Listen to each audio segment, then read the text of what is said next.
Le point presse sur le coronavirus débutera à 11 heures. Je le fais pour pouvoir très vite reprendre ma grand-mère dans les bras. Elle me manque beaucoup.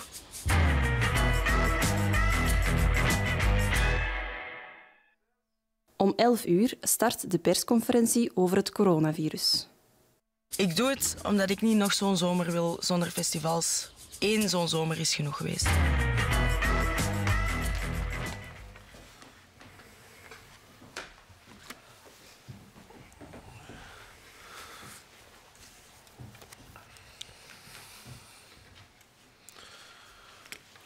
Goedemorgen, welkom op deze persconferentie, waarin we jullie naar goede gewoonte zullen informeren over de stand van zaken van de pandemie in ons land. En daarvoor geef ik graag het woord aan Steven van Gucht.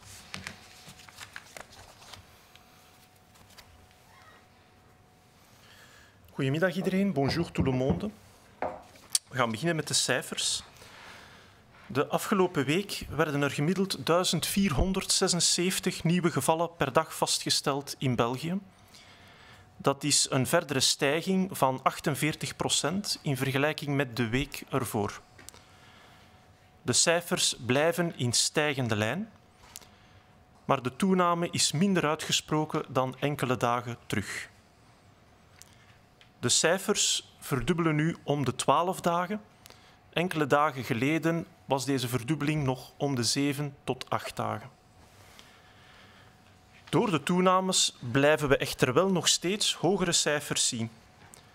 Zo werden er op woensdag 16 september en maandag 21 september telkens bijna 2000 nieuwe gevallen vastgesteld op 1 dag. Net als in de voorgaande dagen zien we nog steeds toenames bij alle leeftijdsgroepen. Maar het zwaartepunt blijft weliswaar bij de jongeren liggen. Zo is in de afgelopen week de helft van de besmettingen vastgesteld bij mensen jonger dan 33 jaar. We willen dan ook vragen aan de jongeren en onze kotstudenten om extra voorzichtig te zijn bij zwakkere personen. Hou altijd afstand. Zeker wanneer u bijvoorbeeld de grootouders gaat bezoeken in het weekend wanneer u terugkomt van op kot. De toename bij tieners die we de voorbije dagen zagen, lijkt momenteel echter wat minder uitgesproken te zijn. Bij de 70-plussers daarentegen zien we nog steeds quasi een verdubbeling van de cijfers, wat toch bijzonder zorgwekkend is. We zien toenames in bijna alle provincies, met uitzondering van Limburg. In Limburg is er momenteel zelfs een lichte daling van de weekgemiddelde. In de overige provincies zien we stijgingen gaande van 14% in West-Vlaanderen tot 108% in Waals-Brabant. Het hoogste aantal nieuwe gevallen blijven we zien in het Brussels hoofdstedelijk gewest, met 316 nieuw vastgestelde gevallen in de voorbije 7 dagen. En dat is een verdere toename van 49%. Ook de positiviteitsratio, het percentage positieve testen, blijft bijzonder hoog in Brussel. De afgelopen week was dat meer dan 9% van alle uitgevoerde testen. Dat is dubbel zo hoog dan het Belgische gemiddelde. In de provincie Antwerpen zien we nog altijd het tweede hoogste aantal nieuwe gevallen, namelijk 267 per dag in de afgelopen week. En dat is ook een toename van 48%. Dit wordt gevolgd door de provincie Luik, waar er de afgelopen week 208 nieuwe gevallen werden vastgesteld per dag. En dat is een toename van 55%. De ziekenhuisopnames stijgen ondertussen ook verder door, tot 62 nieuwe opnames per dag in de voorbije 7 dagen. Dat is een toename van 60% in vergelijking met de week ervoor, toen er gemiddeld nog 39 opnames per dag waren. De ziekenhuisopnames stijgen dus iets sneller dan het aantal besmettingen. Gisteren werden er 84 mensen opgenomen met COVID in onze ziekenhuizen. Dat is een cijfer dat we sinds begin mei niet meer gezien hebben. Een derde van deze nieuwe opnames vindt nog altijd plaats in het Brussels hoofdstedelijk gewest, gevolgd door Oost-Vlaanderen, Luik en Antwerpen. Sinds een aantal dagen zien we ook een lichte toename in het aantal overlijdens. De afgelopen week waren er 25 COVID-overlijdens, of 3,6 per dag. En ter week ervoor waren dat er 19, of 2,7 per dag. De meeste van deze overlijdens vinden plaats in Vlaanderen. Tot zover de cijfers. We zouden ook wat meer duiding willen geven rond de nieuwe regels rond de quarantaine. Zoals u gehoord heeft, werd op de Nationale Veiligheidsraad een aantal nieuwe maatregelen aangekondigd, waaronder een verkorting van de quarantaineduur. Wanneer u in dicht contact bent geweest met een besmette persoon, is er een reële kans dat u zelf ook besmet bent. Maar u verkeert dan nog in de zogenaamde incubatieperiode. Dat wil zeggen dat u het virus kan dragen, maar u bent nog niet ziek. Deze ziekte die treedt meestal op vanaf 2-tal dagen na het contact tot 14 dagen na het contact. Bij de helft van de mensen treden de symptomen op ergens tussen de 5e en de 7e dag na het contact. Het op voorhand isoleren van contactpersonen is een van de belangrijkste maatregelen om de overdracht van het virus te stoppen. Vanaf 1 oktober wordt de quarantaineduur aangepast van 14 dagen naar 7 dagen. Dit is ook reeds het geval in andere landen zoals Frankrijk en Luxemburg. Het is de bedoeling om de belasting van de quarantaine hierdoor te verminderen. We willen ook nog even wijzen op het feit dat er een verschil is tussen quarantaine en isolatie. Isolatie, dat is voor een bevestigde patiënt, iemand met symptomen. Terwijl quarantaine gebruikt wordt voor personen die een hoog risicocontact hebben. Ze hebben nog geen symptomen, maar ze zijn mogelijk besmet. Indien u symptomen van COVID vertoont, moet u 1. onmiddellijk thuis blijven, 2. uw huisarts contacteren en dan kan de huisarts beslissen of u al dan niet moet getest worden. Symptomen die op COVID wijzen zijn onder andere plots verminderde reuk- of smaakzin, een plots opgekomen hoest, plotse koorts in combinatie vaak met keelpijn of een algemeen grieperig gevoel. En dat kan een combinatie zijn van hoofdpijn, spierpijn en algemene vermoeidheid. Enkel een loopneus zonder bijkomende symptomen is onvoldoende reden om u te laten testen. Indien de test negatief is, dan hebt u geen COVID. Natuurlijk is het wel aan te raden dat u nog thuis blijft totdat u genezen bent. Dat is een algemene regel. Indien de test positief is, dan is het absoluut cruciaal dat u thuis 7 dagen in isolatie blijft. U vermijdt ook best zoveel mogelijk contact met uw huisgenoten. U zal hiervoor een medisch attest krijgen.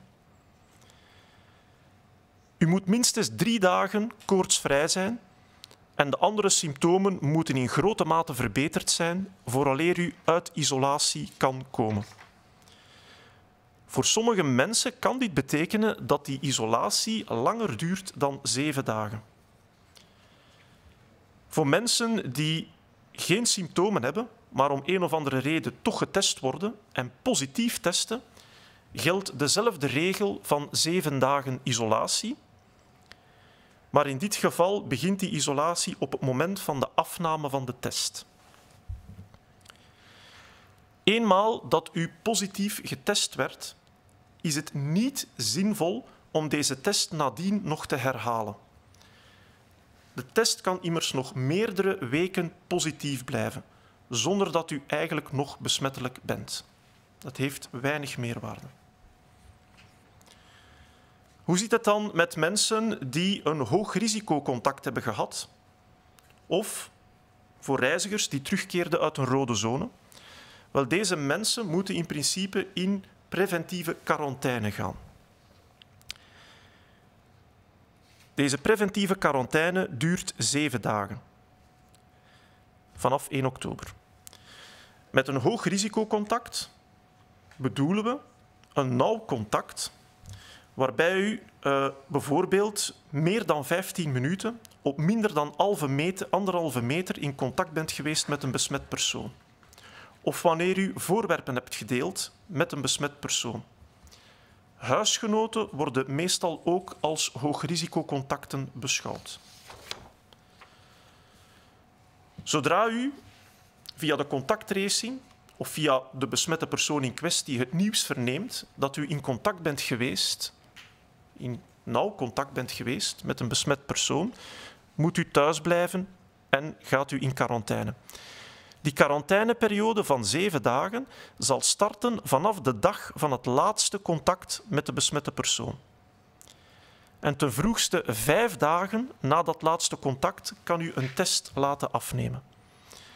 Wanneer deze test negatief is, dan mag u uit quarantaine gaan zodra er minstens 7 dagen verstreken zijn sinds het laatste risicocontact.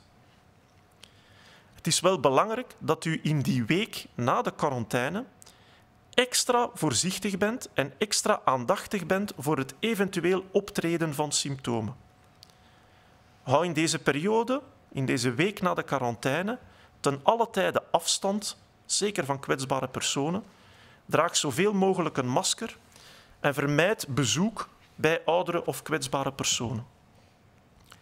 Indien er toch nog symptomen optreden, blijf dan onmiddellijk thuis en laat u opnieuw testen.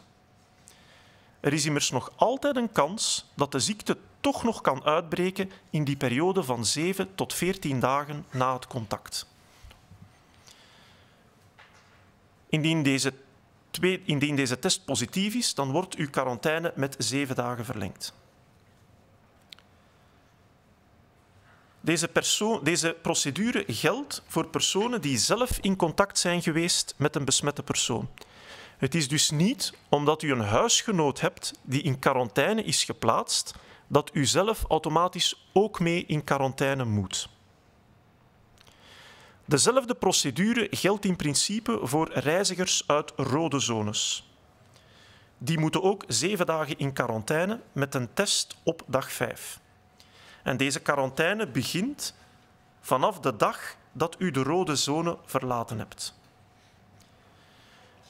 Er is geen quarantaine of test nodig wanneer uit een zelfbeoordelingstest blijkt dat u geen risico's genomen hebt wanneer u zich in deze rode zone bevond. Wanneer u in een rode zone bijvoorbeeld op uw eentje of met 2 natuurwandelingen hebt gedaan, dan is het risico zeer klein. Dan kan de quarantaine kwijtgescholden worden. Reizigers uit oranje zones moeten niet langer getest worden en moeten ook niet langer in quarantaine gaan. Betekent een kortere quarantaine dan een hoger risico? Wel, vanuit wetenschappelijk oogpunt weten we dat bij een quarantaine van 14 dagen we 96% van de besmette personen kunnen identificeren. Dat is in principe nog altijd de quarantaineduur die aangeraden wordt door internationale organisaties zoals de Wereldgezondheidsorganisatie en het Europese CDC. Bij een quarantaine van 10 dagen bedraagt dit 90% van de besmette personen die kunnen geïdentificeerd worden. En bij een quarantaine van 7 dagen moeten we rekenen dat 50% van de mensen de ziekte nog moeten ontwikkelen. Het is daarom dat die test op het einde van de quarantaine absoluut cruciaal is. Als die test negatief is, dan kunnen we het risico sterk verminderen dat de persoon in kwestie toch nog symptomen gaat ontwikkelen in die tweede week na de blootstelling.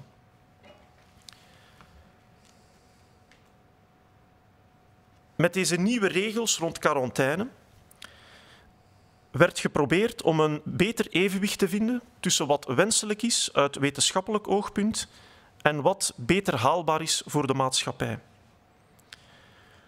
Door ons te houden aan de afspraken rond quarantaine zorgen we er met z'n allen voor dat we COVID beter kunnen bestrijden. We krijgen ook veel vragen rond quarantaine op school. Uit veel gegevens blijkt dat kinderen niet de belangrijkste verspreiders zijn van COVID. Het is ook ontzettend belangrijk dat kinderen naar school kunnen blijven gaan. Daarom zijn er bijzondere regels voor wat betreft quarantaine op school of bij kinderen. Voor kinderen onder de 6 jaar is het zo dat luchtweginfecties meestal onschuldig zijn. De kans dat het om COVID gaat is relatief klein. Daarom worden kinderen onder de 6 jaar meestal niet getest wanneer ze bijvoorbeeld verkoudheidssymptomen hebben. Als er een ziek kind in de opvang of in de kleuterklas is, hoeft dat niet meteen een impact te hebben op de andere kinderen. Daarentegen, als de juf of de opvoedster ziek is, moet deze wel getest worden voor COVID.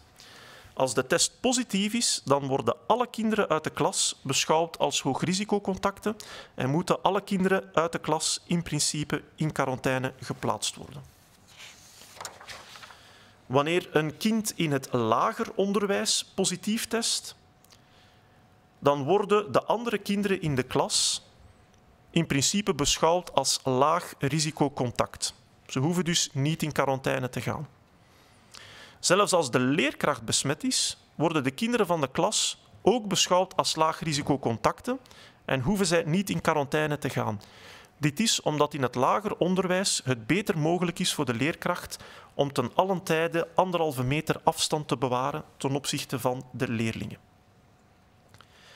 Voor kinderen uit het secundair onderwijs, vanaf 12 jaar, gelden in principe dezelfde regels als voor volwassenen.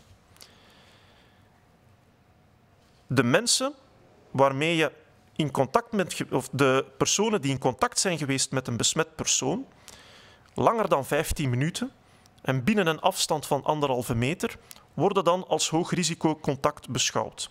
Concreet kunnen dit de studenten zijn of de leerlingen die naast de besmette persoon in de klas zaten of hebben gezeten, of de goede vrienden van een besmette leerling. Indien men kan aantonen dat de andere leerlingen voldoende afstand hebben gehouden ten opzichte van de besmette persoon, worden ze als laag risico beschouwd en hoeven ze ook niet in quarantaine te gaan.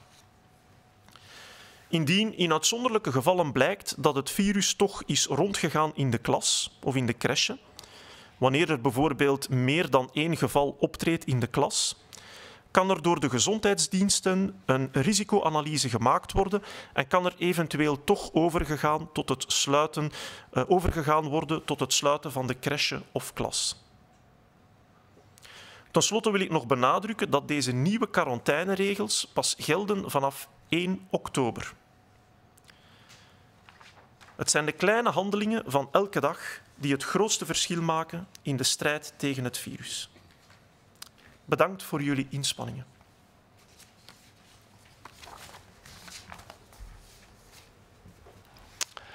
Goedendag iedereen, bonjour à toutes, bonjour à tous. Alors les chiffres des 7 derniers jours nous montrent qu'en moyenne, il y avait 1476 nouveaux cas diagnostiqués chaque jour en Belgique, ce qui correspond plus ou moins à 50% d'augmentation par rapport aux chiffres obtenus par rapport à la semaine qui a précédé. Ces chiffres continuent donc à augmenter, mais il faut remarquer que ceci se fait plus lentement et qu'entre autres, pour donner un exemple, le doublement est actuellement de l'ordre de 12 jours, alors qu'il était encore de 8 à 10 jours il y a quelque temps. Donc il y a une certaine amélioration de ce point de vue. Malgré tout, il faut souligner qu'on diagnostique encore beaucoup de gens certains jours. Pour vous donner 2 exemples, le mercredi 16 septembre ou le lundi 21 septembre, près de 2000 nouveaux cas ont été identifiés en une seule journée. Cette augmentation est présente dans tous les groupes d'âge, mais principalement, on l'a déjà dit, dans les groupes des jeunes. Au cours de la dernière semaine, la moitié des infections ont été diagnostiquées chez des gens de moins de 33 ans. Si l'augmentation chez les adolescents, dont on a parlé il y a quelques jours, est toujours bien présente, elle semble un peu moins prononcée actuellement. Et par contre, et ça nous inquiète plus, l'augmentation continue à se manifester chez les personnes plus à risque, les personnes plus âgées, de plus de 70 ans par exemple. On l'a déjà dit, on part de plus bas, mais malheureusement, on continue toujours à doubler le nombre de cas, et c'est là que le public à risque se trouve. L'ensemble de ces données nous pousse à réitérer une recommandation qu'on a déjà faite, mais il n'est jamais mauvais de taper plusieurs fois sur le même clou, pour les jeunes entre autres, pour ceux qui vont rentrer ce week-end. Allez voir vos grands-parents, allez voir vos parents, mais prenez des précautions. Vous êtes le plus à risque d'être positif, ils sont les plus à risque d'avoir des complications, et donc il ne faut pas abandonner ces contacts, mais il faut les entourer, tout spécialement encore actuellement, de précautions bien appliquées, et vous savez quelles elles sont. Au niveau régional, on se retrouve devant le même tableau qu'il y a quelques jours, c'est-à-dire avec une augmentation qui est présente dans quasi toutes les provinces. Elle va de plus 14% en Flandre occidentale à plus 108% dans le Brabant wallon. Il faut noter qu'il y a une exception, on l'avait déjà dit il y a 2-3 jours, c'est le Limbourg. Le Limbourg qui actuellement voit une baisse de la moyenne hebdomadaire de l'ordre de 5%. Les cas sont, comme récemment, ça ne change pas, essentiellement diagnostiqués à Bruxelles avec 316 nouveaux cas, à Anvers avec 267 nouveaux cas, à Liège avec 208 nouveaux cas. Et dans toutes ces situations, on a une augmentation d'environ 50% par rapport aux chiffres de la semaine qui a précédé. Je pense qu'il y a à insister sur le cas de Bruxelles où effectivement, durant la dernière semaine, on a obtenu un taux de positivité dans les tests pratiqués qui est entre 9 et 10%, ce qui est le double de la moyenne nationale. Et donc très clairement, tout spécifiquement dans Bruxelles, la circulation du virus est encore extrêmement présente. Au niveau des admissions à l'hôpital, nous avons une augmentation de 60%, donc un peu plus que celle des nouveaux cas. Nous atteignons actuellement 62 nouvelles admissions par jour. Si on se compare, si on se base sur la moyenne des 7 derniers jours, avec un pic hier de 84 nouvelles admissions. C'est le taux le plus élevé que nous ayons rencontré dans notre pays depuis le début du mois de mai. Et je pense qu'il faut le signaler, entre autres à ceux qui pensent qu'il n'y a pas d'impact de l'infection sur les gens à risque. Un tiers des nouveaux cas sont enregistrés dans la région de Bruxelles-Capitale, suivi de la Flandre orientale, de Liège et d'Anvers. Au niveau des décès, nous avons toujours à déplorer quelques décès par jour. Il y a une légère augmentation du nombre de décès.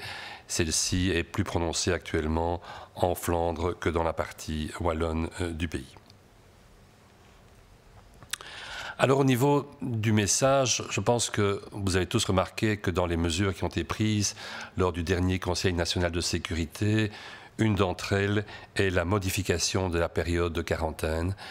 Nous avons beaucoup de questions là-dessus, nous avons beaucoup de questions par rapport aux écoles et donc c'était l'occasion de refaire un point global sur ce que est l'isolement et la quarantaine. Dans toutes les maladies infectieuses, le fait, si on est infecté, de ne pas entrer en contact avec d'autres personnes est un élément fondamental de la lutte contre la propagation de la maladie en question. Et donc c'est un point, je pense, qu'il faut bien comprendre pour l'appliquer de manière adéquate. À partir du 1er octobre, donc dans une huitaine de jours, la période de quarantaine sera adaptée et elle passera de 14 à 7 jours. En ce, on s'aligne sur ce que la France et le Luxembourg ont déjà fait, sur une tendance d'ailleurs qui pointe le jour dans différents autres pays en Europe, permettant ainsi potentiellement de diminuer l'impact tant social qu'économique d'ailleurs de la quarantaine dans la communauté. On va commencer par définir ce qui est l'isolement. Alors, l'isolement, c'est quelque chose qui s'applique lorsqu'on a des symptômes. Et lorsqu'on a des symptômes, la règle doit être dans tous nos esprits actuellement que symptômes égale, on se met sur le côté, on s'isole et on contacte son médecin traitant.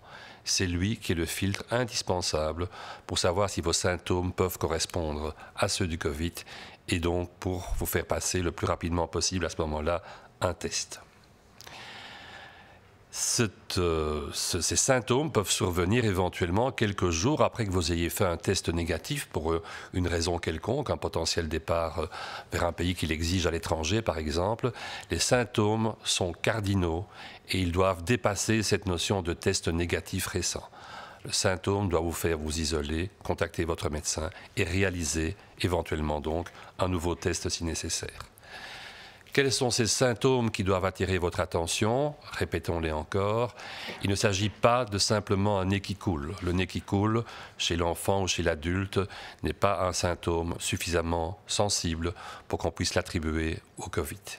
Il va s'agir, par exemple, et ça c'est relativement spécifique, donc vraiment typique de la maladie, un trouble du goût ou de l'odorat, ou alors des choses moins typiques qui ressemblent à d'autres maladies infectieuses virales, comme l'apparition brutale d'une température, avec éventuellement de la toux, d'apparition brutale sans température, avec par exemple des maux de tête ou une sensation de malaise et de fatigue, ou alors le réel syndrome grippal que nous connaissons tous, avec de la fièvre, du chaud, du froid, du mal partout, envie de se mettre au lit. Tous ces symptômes doivent vous faire contacter votre médecin pour qu'un test puisse éventuellement, le plus rapidement possible, être effectué. Dans ce contexte donc d'isolement que vous avez à ce moment-là, si le test qui est pratiqué est négatif, vous pouvez sortir de votre isolement. En tout cas, par rapport au Covid. Vous n'avez pas de Covid. Vous pouvez avoir une autre maladie infectieuse et donc vous retournerez en contact avec les gens dès que vous ne risquez pas de leur transmettre éventuellement d'autres viroses, mais il n'y a plus d'isolement lié au Covid. Si le test est positif, vous allez rester en isolement pendant 7 jours et vous serez d'ailleurs couvert par un certificat médical. Pour reprendre une activité sociale, culturelle ou au point de vue du travail, il faut que vous n'ayez plus de température depuis au moins 3 jours et que les symptômes majeurs que vous avez présentés se soient clairement amendés, que vous alliez mieux sur le plan général, sans être peut-être encore tout à fait en parfaite condition. C'est vraiment nécessaire, ce qui fait que certaines personnes devront rester plus que les 7 jours prédéterminées parce qu'elles ont encore de la fièvre, par exemple, ou qu'elles sont encore assez malades au bout de 5, 6, 7 jours.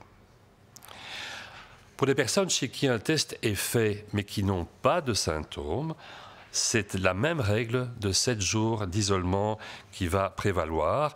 Et ces 7 jours, c'est à partir du moment où vous avez fait votre test. Lorsqu'un test est positif, on sait maintenant très clairement qu'il peut rester positif pendant très longtemps, des semaines ou même des mois. Il ne signifie pas que vous ayez du virus vivant qui va contaminer d'autres personnes dans votre nez ou vos poumons. Il signifie simplement que vous éliminez encore pendant très longtemps des déchets de virus. Et donc, s'il vous plaît, n'allez pas refaire d'autres tests, ça n'a pas de signification.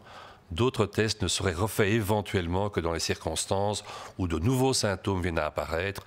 Et là, j'insiste à nouveau, votre médecin est extrêmement important pour vous guider dans la démarche. À côté de cet isolement qui est lié à l'apparition de symptômes, on se trouve devant des situations de prévention dans lesquelles on parle alors de quarantaine. C'est la situation que j'ai vécue moi-même au mois de juillet. La quarantaine est là si on est entré en contact à haut risque avec quelqu'un qui est positif ou si on a voyagé dans les fameuses zones rouges. Alors, toute personne qui est entrée en contact étroit, et on va le répéter, le contact étroit, c'est plus de 15 minutes à moins d'1,50 m de quelqu'un qui est positif. Il va être considéré comme étant à risque élevé. Et dès qu'on se trouve dans cette situation, c'est-à-dire dès qu'on apprend que la personne est devenue positive par la personne elle-même ou par le centre de suivi qui vous téléphone, on se met en quarantaine. On se met en quarantaine soi-même. On ne met pas en quarantaine une personne avec laquelle on est, par exemple, en tant qu'étudiant, colocataire. C'est soi-même qui est en quarantaine. C'est la personne elle-même contactée ou qui a été contactée par le centre de tracing. On va, durant cette quarantaine, donc s'isoler comme dans un isolement et on va pratiquer au 5e jour un test. Donc, il est bon que vous arrangiez les choses déjà à l'avance pour pouvoir avoir un rendez-vous. Et au 5e jour, on va faire un test, le fameux frottis, pour voir si oui ou non on est porteur de virus.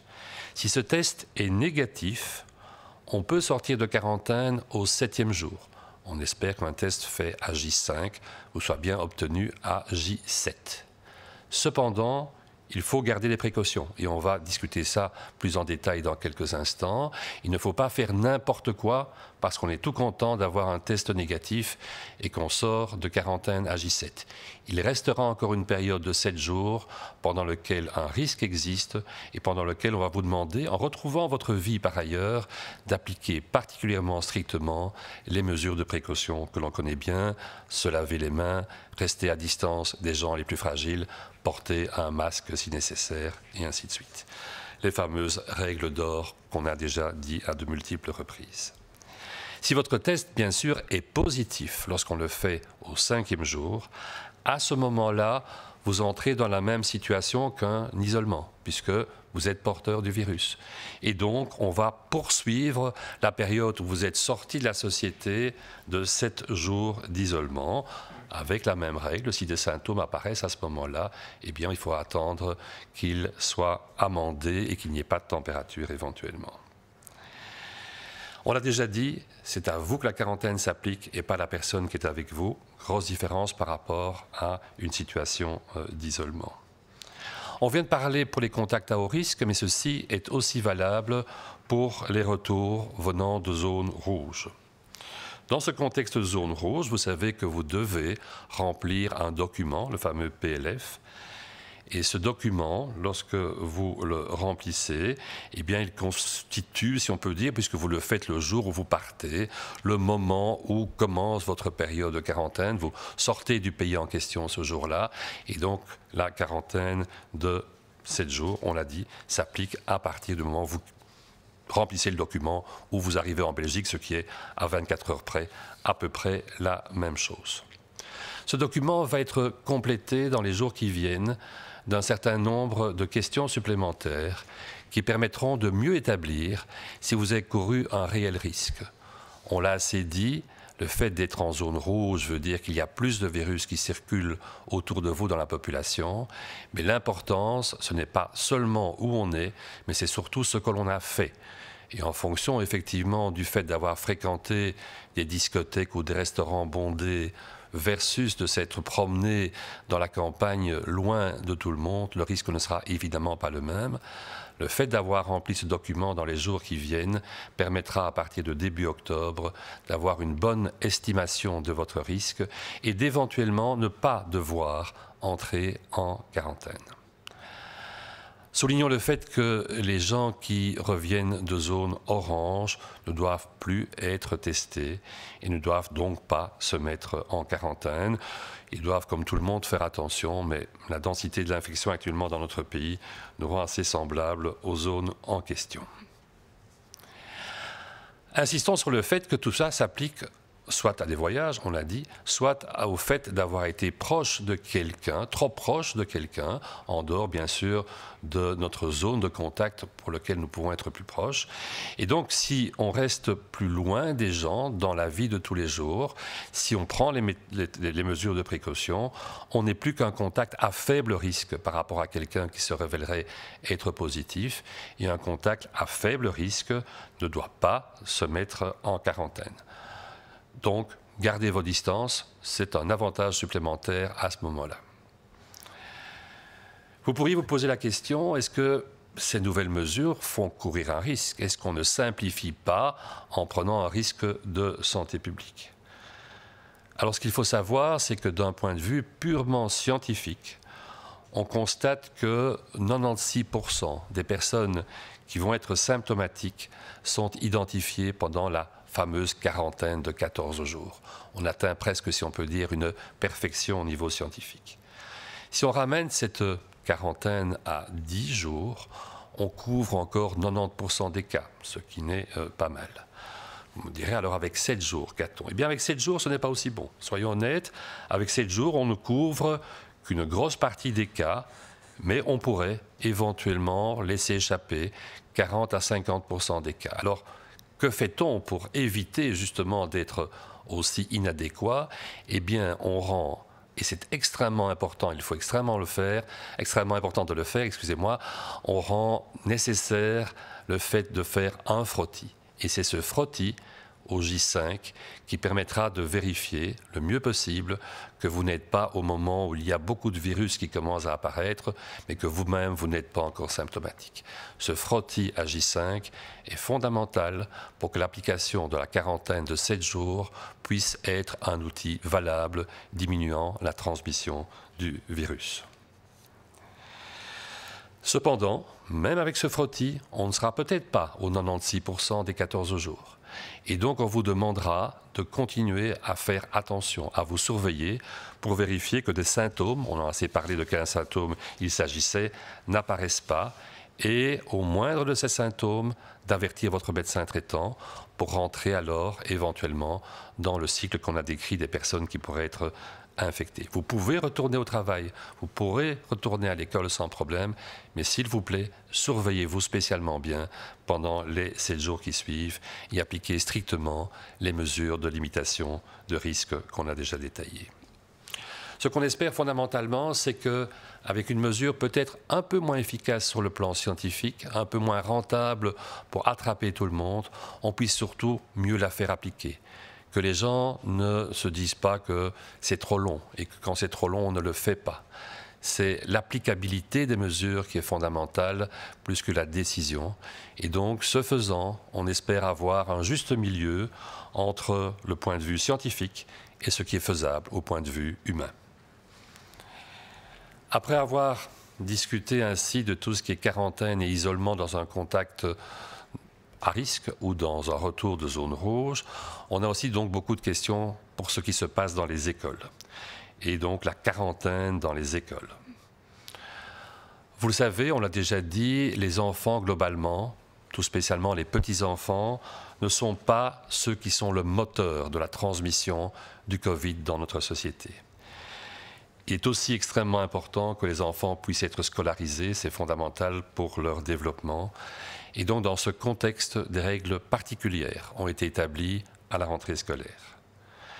Que peut-on dire? Les petits-enfants, avant l'école primaire, sont très souvent l'objet en hiver de petites infections virales. Ils ont le nez qui coule, ils ont des petits bobos de santé, dont il est peu probable que le Covid soit le facteur déclenchant.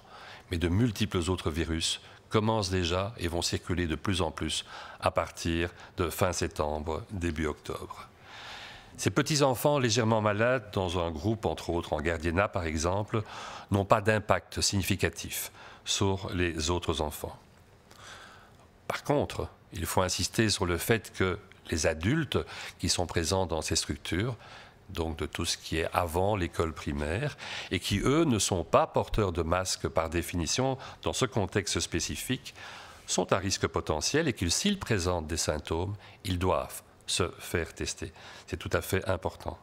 Si leur test est positif, à ce moment-là, ils n'avaient pas de masque, ce qui est logique dans le contact avec ces petits-enfants.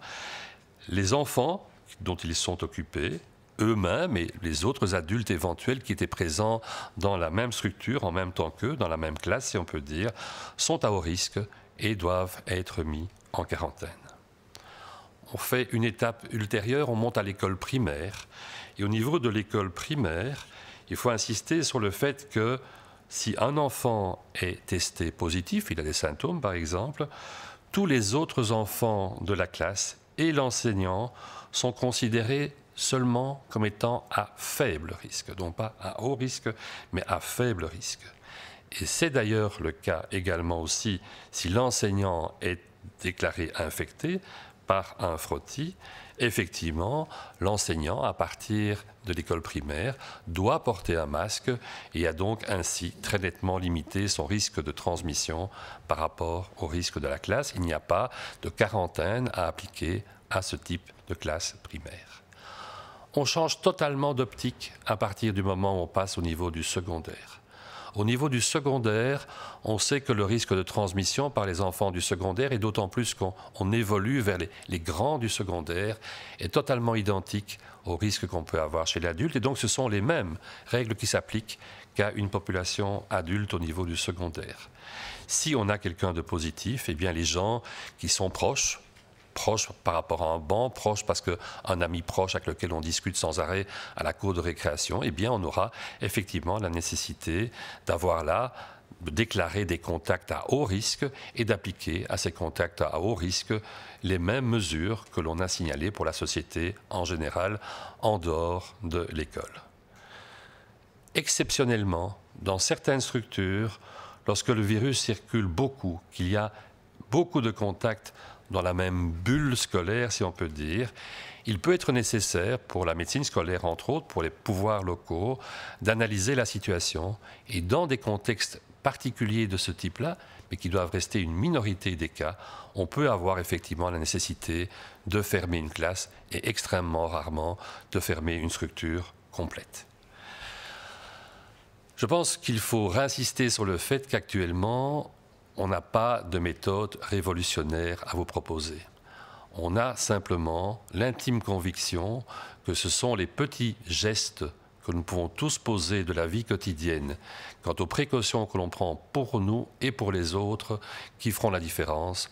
Et donc, on voudrait pousser à vraiment les respecter. Merci beaucoup et bon week-end.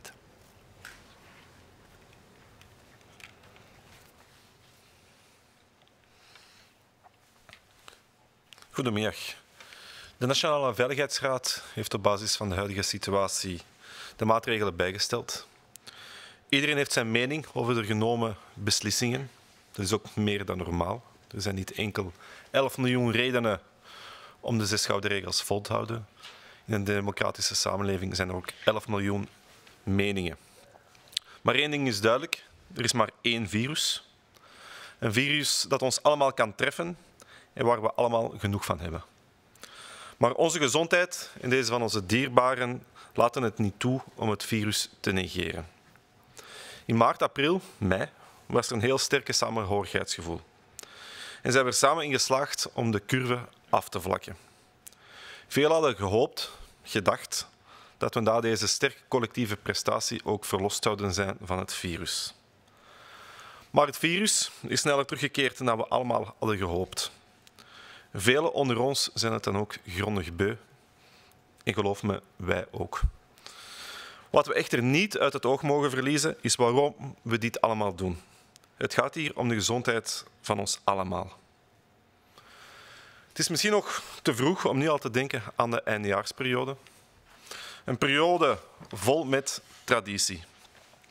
En één van deze tradities is dat we elkaar in het begin van het nieuwe jaar een goede gezondheid toewensen. Als we dit elkaar elk jaar toewensen, laten we ons er dan ook naar handelen en ons gedrag aanpassen. Zorg ervoor dat deze wensen niet betekenisloos worden. Laat merken dat we het echt geven om elkaar en om elkaars gezondheid. En deze van je familie, je vrienden, je collega's, je sportgenoten, je studiegenoten enzovoort. Want het virus is er niet vriendelijker op geworden. Het virus blijft jammer genoeg dagelijks slachtoffers maken. Dat blijkt vandaag nogmaals uit de cijfers. De komende maanden zal het virus nog aanwezig blijven in onze samenleving. De beslissingen van de Nationale Veiligheidsraad moeten het mogelijk maken voor iedereen om dit vol te houden op lange termijn. Het geeft iedereen stabiliteit in deze vreemde situatie. Deze stabiliteit moet ons de motivatie geven om de 6 gouden regels als gewoonte toe te passen in ons dagelijks leven. Deze 6 gouden regels zijn eenvoudig, maar hebben de afgelopen maanden bewezen dat ze een effectieve dam kunnen opwerpen tegen het virus. Ja, we rekenen op de verantwoordelijkheid van iedereen van u. En we hebben daar ook vertrouwen in. We zijn er immers samen in geslaagd om het virus onder controle te krijgen en dat zal ons nu ook lukken. Het gaat tenslotte om de gezondheid van ons allemaal. En dat is toch het allerbelangrijkste in het leven. We wensen jullie een fijn, maar vooral een gezond weekend toe. Dank u wel.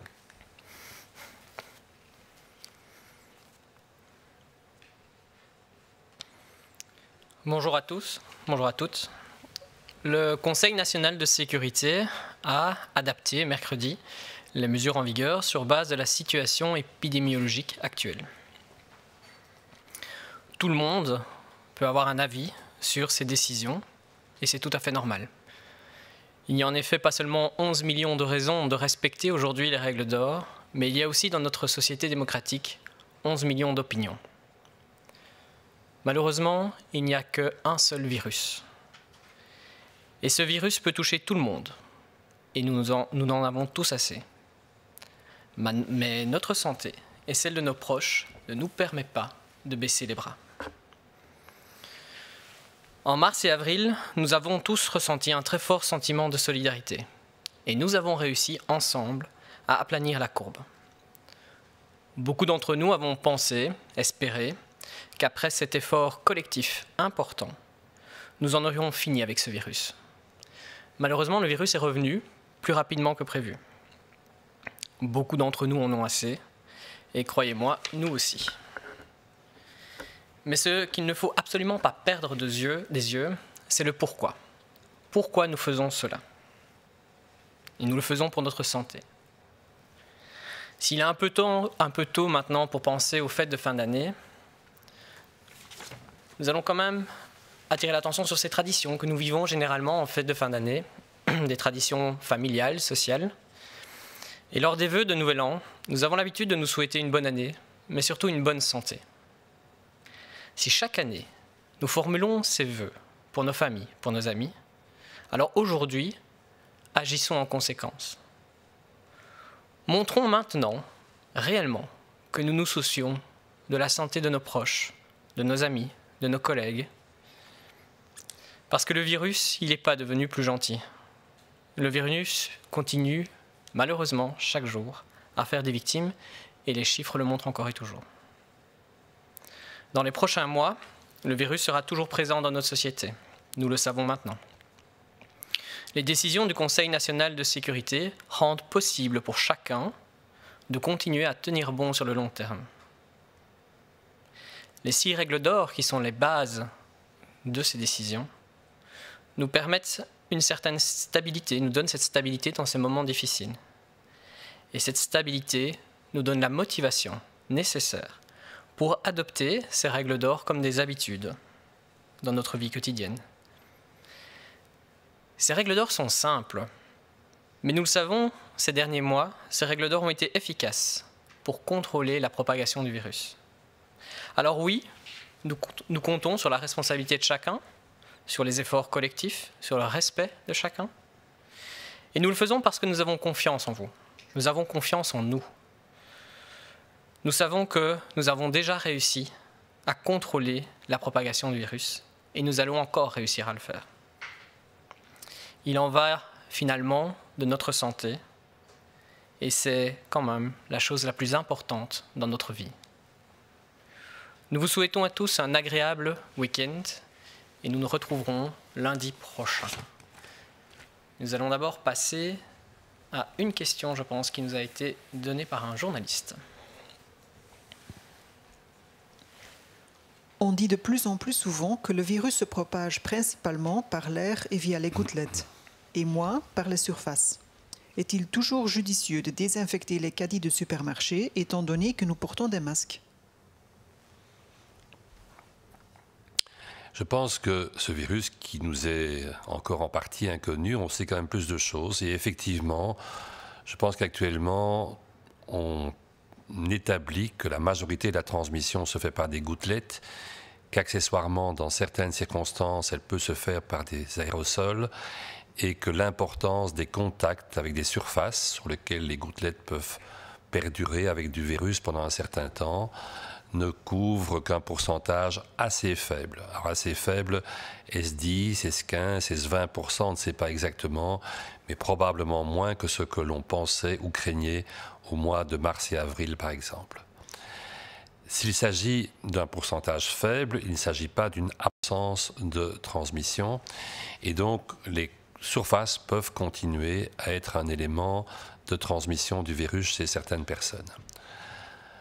Dans la mesure où, au niveau des magasins, on se protège, par exemple au niveau du visage, par les masques, on va diminuer la contamination, bien sûr, du milieu autour de nous, que ce soit les rayonnages, les produits ou le caddie qu'on a devant soi.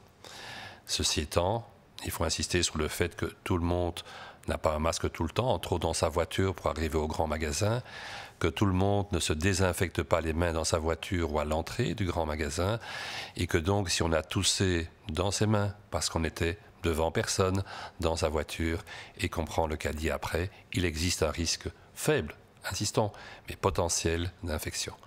Donc, ne fantasmons pas, ceci n'est pas un risque majeur, mais désinfecter le caddie ou, ce qui est tout aussi bien, se désinfecter les mains avant et après d'avoir fait ses courses, et ça reste fondamental. Il faut le faire d'ailleurs, se désinfecter les mains avant et après est quelque chose de plus important encore.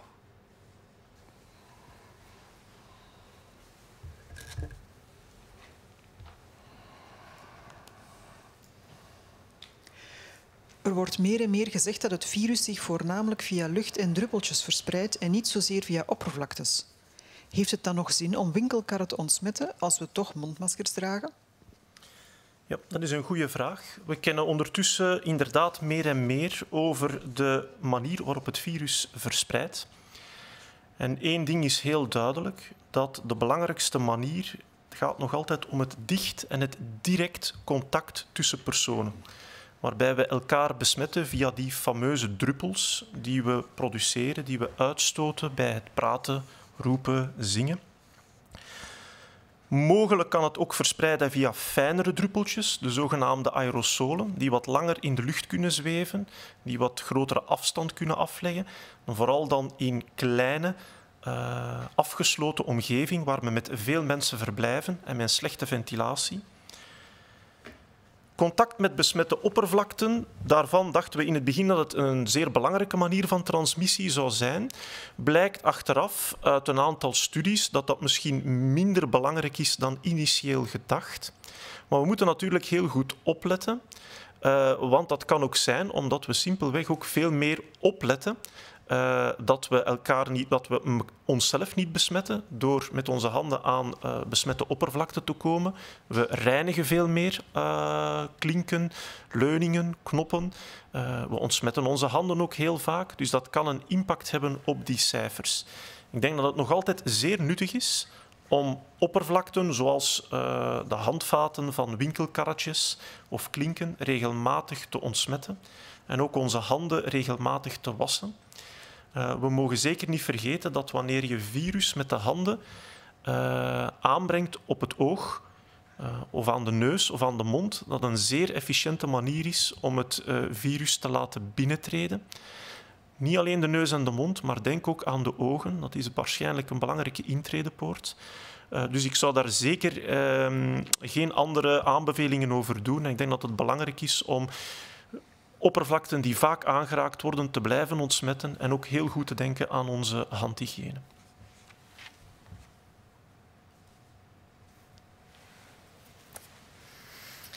Merci.